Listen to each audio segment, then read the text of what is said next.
He is boxing's heavyweight champion of the world, Muhammad Ali. And she is the former Attorney General of the United States, Janet Reno. He is the award-winning film and television actor, Michael J. Fox. They, along with many thousands of other Americans, are learning to live meaningful and productive lives while dealing with the effects of Parkinson's disease. Now, I'm Mike Uppel, and I'm pleased to have with us today two representatives of the Parkinson's Disease Association of San Diego. To my left, we have Catherine Rodriguez, and Catherine is the Vice President of the Board of Directors of the Parkinson's Disease Association. And next to her is Cindy Hedgecock, and Cindy is a former board member of that same organization. So Catherine, Cindy, welcome to PACE TV, and thank you for being here. Thank you. Now, Catherine, for my part and for our viewers, tell us, please, what is specifically Parkinson's disease? It's a chronic neurological disorder where the brain quits producing dopamine, which is a neuron that controls the transmission for movement. I see. And when were you first diagnosed with I was Parkinson's? diagnosed on May the 10th, 1999. So it's been a while, hasn't it? Yes. Yes. Now, did that diagnosis affect you personally and your plans for the future? Well, obviously they changed dramatically. I was only 43 years old, and at the time my future plans were, I was a school principal, and my future plans were to go on in the world of education. I was working 60, 70 hours a week, and that had to change. I basically worked for another year and a half and felt that I could not work and keep my health. So I obviously chose my health. So you made that decision to pare down, if you will, your work schedule to fit your needs. Correct. Now tell us, how did that affect your family and loved ones, especially when you were first diagnosed? Well, I remember the day I was diagnosed, and I was leaving the neurologist's office, heading back to work, and I called my husband on the cell phone and told him, well, I have Parkinson's, dear. And I'll never forget his response, and that was, are you going to die? And at that time, I realized that neither he nor I knew a whole lot about what Parkinson's was. And so that's how I told my husband.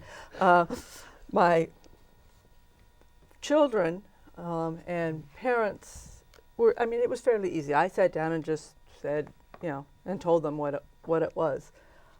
10 days after I was diagnosed with Parkinson's, I became a grandmother. And as my grandchildren started to grow up over the past 8 years, telling them was a little bit harder to put into words that a grandchild would understand. Mm-hmm. And so, taking my skills as a school teacher, I wrote a book for each of my grandchildren. It's called My Grandmother Has Parkinson's Disease. How interesting, how interesting. And it includes photos of the family and just general information about what Parkinson's is at a level that a child would understand. Mm-hmm. And that worked well, I'm sure. It did. Yeah. It also gives them something to hold on to and to look at when they have a question or something. They both have their own copies that they can read. Mm-hmm. Now, obviously, you've been diagnosed now since 1999, so this is not what they call a fatal disease. It's a disease that's manageable, and I'm sure that was part of your discussion with your grandchildren. Yes. Yes, I told them that grandmother was not going to die from Parkinson's. She was going to get slower and probably move more, but, I was going to be here, and I promised my granddaughter I would make her wedding dress, so and she's only 6, and she's going to college before she gets married, so we have a ways to go. So would you say basically that your family is dealing well with it? Yes, my family is very supportive. I have a very close family, and they're very supportive and helpful. And one other question, Catherine, when you talked about paring down your work schedule, mm-hmm. What kind of effect, if any, were there with your colleagues and associates on the job, if you will? Well, in my case, there really is no such thing as a part-time principal. And so I went on in the field and did some work for an educational management company. But the staff that I had when I was working were very supportive and very kind and helpful with me. But I did have to move on. I could not continue working. And that was a decision you made. It was a decision I made. Now, at what point in your diagnosis and your dealing with the disease did you get involved with the Parkinson's Disease Association of San Diego? Actually, it was the first day. Really? Yeah. The neurologist told me I had Parkinson's, and as I had said, I didn't know much about it. My husband didn't know much about it. And neurologists are very bright people, but I needed more than a neurological discussion of what this disease was.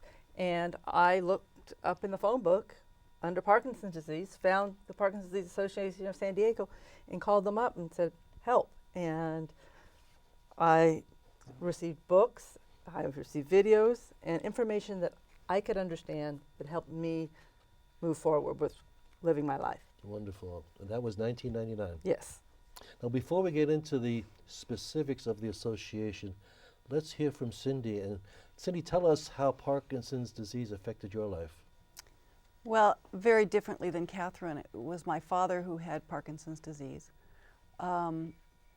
He was diagnosed when I was still in college, so it was quite a while ago. He was almost 50, and I'm an only child of very supportive, very protective parents, and I was protected from the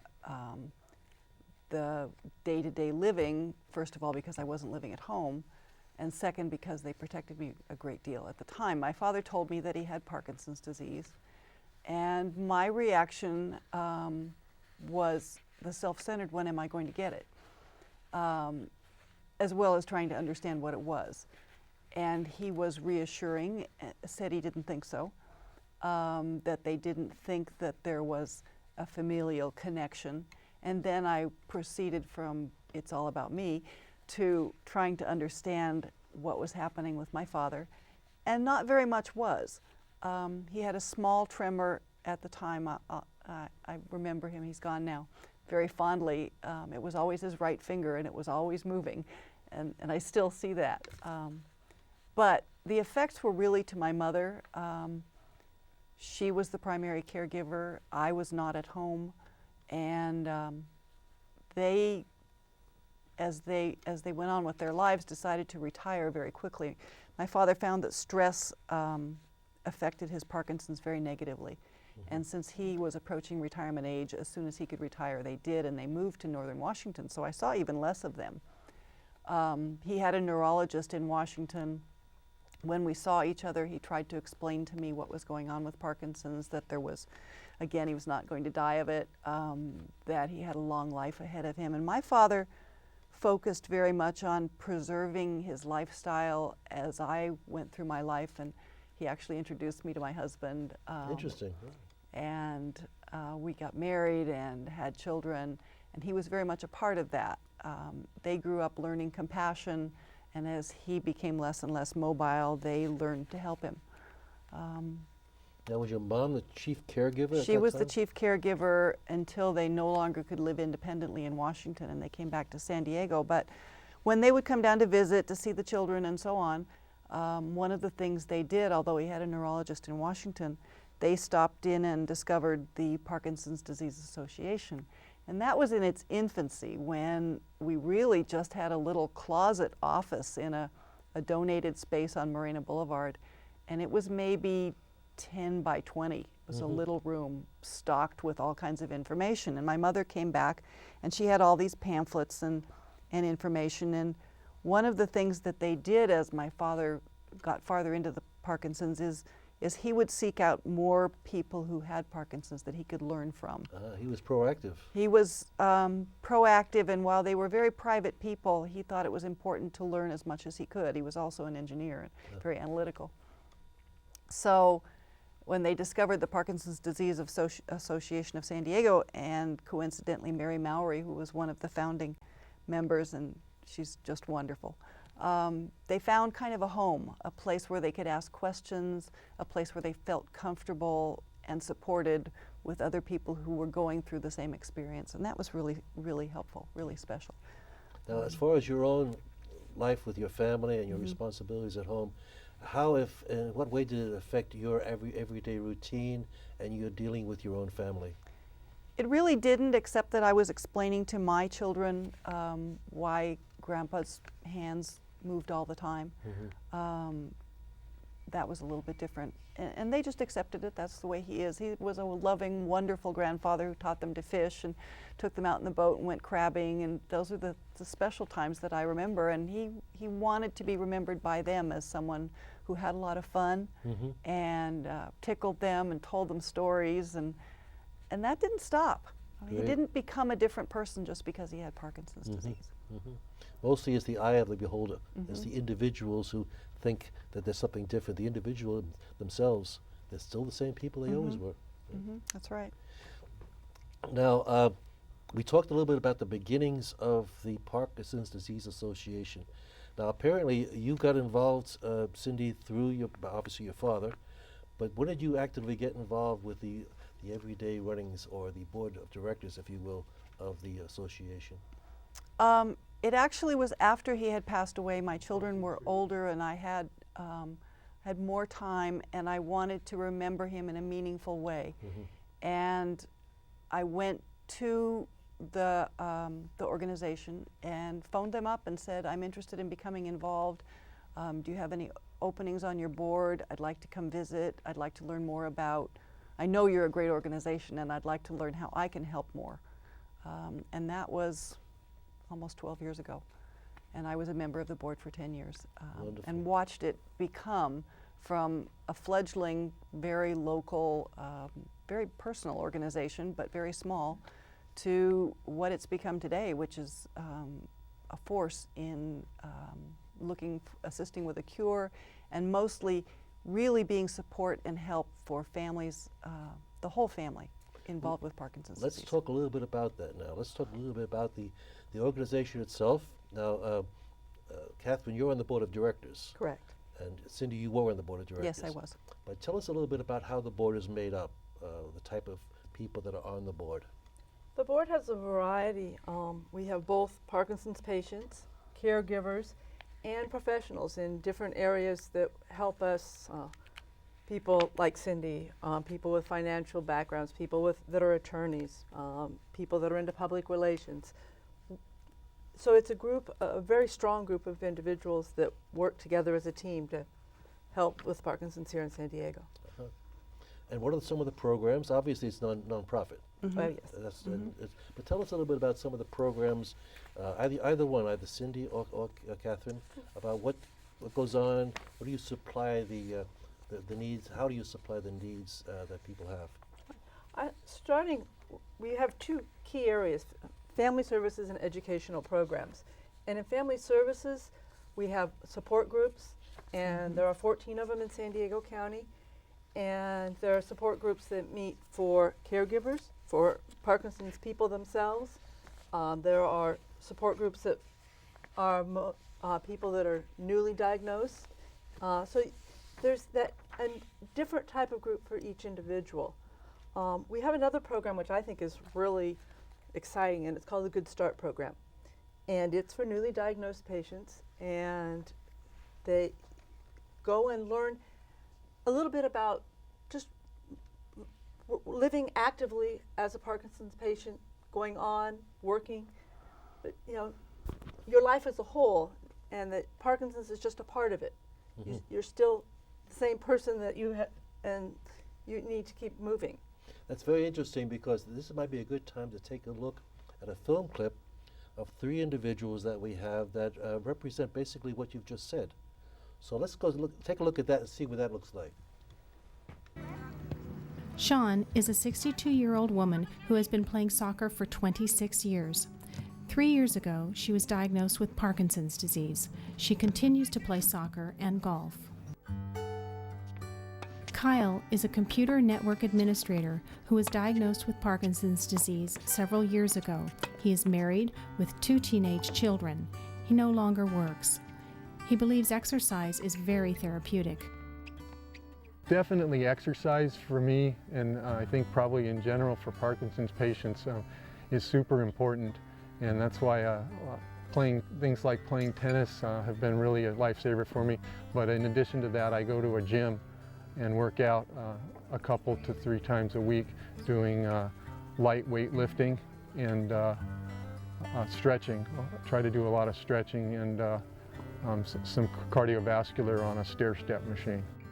Kyle addressed the benefits of staying active and of keeping a positive attitude. Well, in general, with Parkinson's, I find I need to keep myself occupied with positive activities that I enjoy and keep me having a positive attitude and positive self-image, because the disease can tend to get you down sometimes, and you need to keep a positive attitude.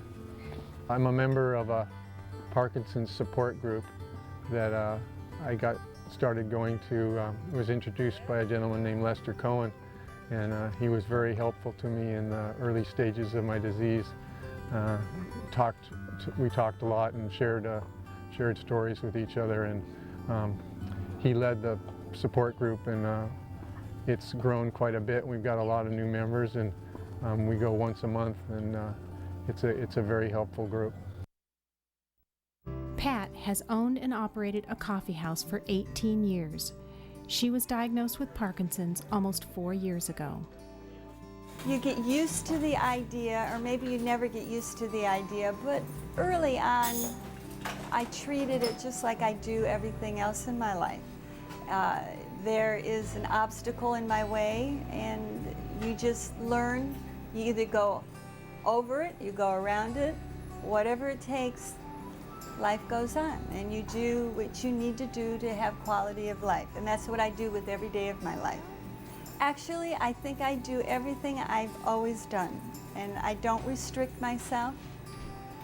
I allow myself to enjoy all the things I've always enjoyed, and I might have to work a little harder as I progress with my Parkinson's, but I still have the desire to live my life not as a person with Parkinson's, but as the person I've always been. Well, Catherine, that was a wonderful example of the three individuals that we just saw. We saw Sean, Kyle, and Pat, and they've taken control of their lives pretty much as you've described you doing yourself. Thank you. Sean and Pat are both in a support group that I belong to, and we call ourselves the Dynamic Women, and they definitely represent that well. Yeah, they did a very good presentation, and basically that's part of what you people do for people living with Parkinson's. You provide programs and let them get along pretty much at their own speed, I would presume. Correct. The support groups obviously being one. Another that has just started is the financial and legal well-being workshops, because many people, when they get Parkinson's, especially younger people, have a change in career and need information about disabilities, about what to do with a different in your income. So that's another program that we offer. Cindy, you've seen this organization grow tremendously. Yes. Especially the last few years. Yes. And we've touched on a few of the programs that you offer, and we've seen some of the results with the three individuals we just saw. Give our audience a pretty broad stroke of all that you can provide the community. Well, the mission statement of the Parkinson's Disease Association is to improve the quality of life for those affected by Parkinson's. And affected means the whole family, because just one person doesn't get Parkinson's. In effect, the whole family gets it. It's something that the whole family needs to participate in understanding and in helping. And the primary caregiver, of course, has the biggest responsibility, especially as the disease progresses. It becomes more and more of a gift, a burden, to assist that person in carrying on their lives with as little disruption as possible. One of the programs that the association provides is called in-home care. There's caregiver training and there's respite care. And when the caregiver kind of reaches the end of his or her rope, Parkinson's disease will step in and say, hey, take a day off. We'll do some caregiving. We also do transportation assistance in getting patients to and from their appointments. There are some wonderful educational symposia that are provided where families, patients can come and ask questions of specialists, of people who have been through the process, who know what's coming. That's the scariest thing for families, I think, is not knowing what's going to happen down the road. And the Parkinson's Disease Association can provide that picture, can really help. Because activities do become more limited. Things become more difficult as the disease gets farther along. Children can help, and they need to learn how. So the thing that's grown the most in the organization from our early just information and referral service, providing the brochures and the books and the videos, has been much more of a hands-on assistance. So it's been exciting to watch. I'll bet. Now, just for additional information, would you estimate the amount of people that are dealing with Parkinson's disease, people that are affected by it, here in San Diego, throughout the country, throughout the world? Just give us an idea of how vast this is. Well, Catherine was saying earlier, we're approaching a million patients here in San Diego County. The United States. Oh, okay, in the United States. I apologize. 50,000. But I think we're hearing more about it because people who are in the forefront and in the public view are coming forth and saying they have Parkinson's. The Pope had it. Michael J. Fox, for example, has been wonderful in explaining what it's about and in raising money for research, which is one of the things we also do. We're trying very hard to assist the researchers who are searching very hard for a cure and for a cause. We still don't know what causes Parkinson's disease, why people get it. Now, Catherine, we have another clip from a physician. And I don't know a specific specialty, but obviously you do. And maybe this is a good time to take a look and see what he has to say. Could you introduce him to our audience? Sure. The neurologist that you were speaking of is Dr. Ron Kobayashi, and he's on the board of directors of the Parkinson's Disease Association and an expert in the field of Parkinson's. And his video will talk to us a little bit about the research and the medical aspects of the Parkinson's. Wonderful. Let's take a look at that. Parkinson's disease has had an enormous surge over the past decade, and I'd like to briefly review some of these because they provide great hope for our patients, their families, and caregivers. One of the major areas that I think we should highlight is the increase in interest and knowledge about Parkinson's disease. We've seen not only a great deal of research, but public awareness of Parkinson's disease. And this has helped enormously to give hope to our patients and their families.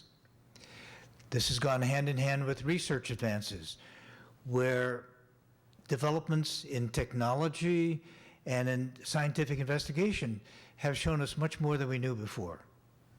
We have new medications constantly coming out that provide treatment for complications and other problems that have been very difficult to control. Surgical advances have also been quite notable, and many patients are now benefiting from some of these developments, especially deep brain stimulation. So I think from my perspective as a movement disorder specialist dealing with Parkinson's patients, that there is a great deal of reason to be hopeful about Parkinson's disease. This is based upon advances and about things that we think will be available to our patients in the near future. Now, that was very interesting. And Catherine, apparently there's hope out there. There are things happening every day. The good doctor seems to indicate that we have reason to be optimistic. We are. And there is a lot of research in the areas of stem cells and genes. There's new surgeries available, new medications. So yes, there's a lot of hope. That's wonderful. Now, Cindy, we talked a little bit about the programs that your organization offers. You hit upon the financial help. Can you want to touch on that just a little bit more? Absolutely. I think a lot of people want to help in the search for a cure, search for the cause, and a lot of the research that's going on. So that takes money. And many San Diegans have left a lasting legacy by donating money to Parkinson's disease. We have an annual fundraising event with a really fun auction, and that's a wonderful way to donate to Parkinson's.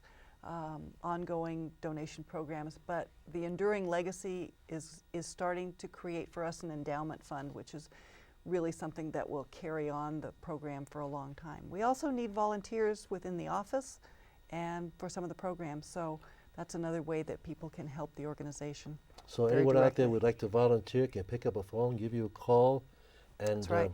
That's right. volunteer for whatever capacity. And we that have the you need to. Parkinson's Walk every spring too. So A Parkinson's Walk. Is you that a can- fundraiser? It's a fundraiser, and you can get together with your with the Parkinson's patient and walk together as a team and raise some money for research and really help the organization. So That that's sounds a fun way great. too. That sounds fine. Now, Catherine, any words that you'd like to pass on to maybe someone who has been recently diagnosed or knows someone who's been recently diagnosed, and just give them some idea of what you dealt with and how you dealt with it? Well, I think there's 4 key things. You need to have a positive and upbeat attitude, and equip yourself with knowledge. Do some research. Find out what's out there. Partner with your doctor, your caregiver, and the patient as a team, and then take action. Like you did.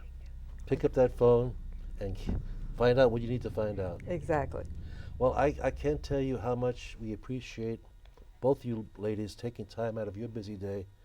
I know, Cindy, you're a very busy woman. I know, Catherine, you've got a zillion things that you could be doing. But coming here and explaining what you do to our audience, we can't thank you enough. Thanks for the opportunity. You're welcome, and I wish you all good success, good luck, and carry on with your endeavors. Thank you. And we hope to see you again sometime. Thank you. Sure. Thank you.